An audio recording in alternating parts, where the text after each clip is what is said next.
Dinner complete అయిందా? మా dinner అయితే కంప్లీట్ అయిపోయింది. మేమైతే తొందరగా తినేసినాం ఇవాళ. ఈ చిక్కుడుకాయ అయితే 5-6 రోజులు అవుతుంది తీసుకొచ్చి. దీన్ని చుంచడానికి టైం పడుతుంది అని చెప్పేసి దీన్ని పక్కన పెట్టేసుకుంటూ వేరే కూరగాయలు తొందర అయ్యే కర్రీస్ చేసుకుంటూ వెళ్ళడం అయితే జరుగుతుంది. ఈరోజైతే ఎండకు భయపడి నేనైతే పనికైతే వెళ్ళలేదు. ఈరోజు మొత్తం ఇంటికాడనే ఉన్నా. ఫుల్ అంటే ఫుల్ ఎండలు కొడుతున్నాయి. ఆ ఎండకైతే గాలి గావరచ్చి పడిపోవడవుతుంది. మస్తు ఇబ్బంది అవుతుంది. ఆ ఎండ పైన నుంచి కింద వాటరు గరం వచ్చేసరికి మనుషులు మాత్రం బేజిల్తురు ఫ్రెండ్స్. చాలామంది ఎంతమంది సిక్ అవుతారో ఈ ఎండలకైతే తెలియదు. మీ సైడ్ ఎండలు కొడుతున్నాయా లేదా వర్షాలు పడుతున్నాయా అనేది అయితే కామెంట్ చేయండి. మాకైతే ఇలా ఎంతో వర్షం వస్తుంది కావచ్చు అని అనుకున్నాం.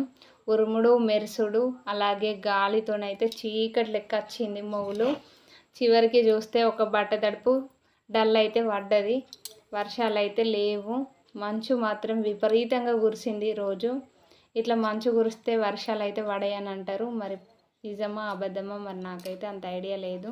కానీ ఫుల్ మంచు అయితే కురిసింది ఈరోజు. మరి మీ సైడ్ వర్షాలు ఎలా ఉన్నాయి అనేది అయితే కామెంట్ చేయండి.